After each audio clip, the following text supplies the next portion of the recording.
తెలంగాణలో విద్యా వ్యవస్థ ఎలా ఉంది అంటే, ఒక హార్ష్ ట్రూత్ చెప్తా వినండి. ఒక పచ్చి నిజం.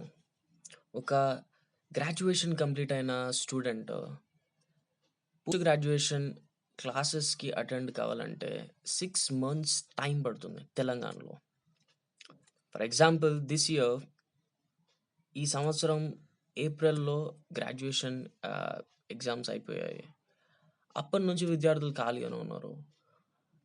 ఇప్పుడు మనం ఈరోజు నవంబర్ 6 ఇప్పటి వరకు కూడా ఇంకా ఓయూ మెయిన్ క్యాంపస్‌లో తప్పితే మిగతా ఎక్కడ గూడా క్లాసెస్ స్టార్ట్ గాలేదు.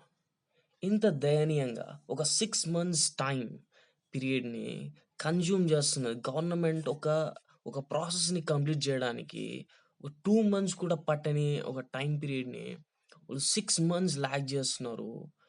ఎంత ఇన్‌ఎఫిషియన్సీ‌గా నడుస్తుంది ప్రభుత్వం. ఎడ్యుకేషన్ ఇన్‌ఫ్రాస్ట్రక్చర్ పైన గాని ప్రభుత్వానికి ఏమైనా కొంచెమైనా ఇంట్రెస్ట్ ఉందా?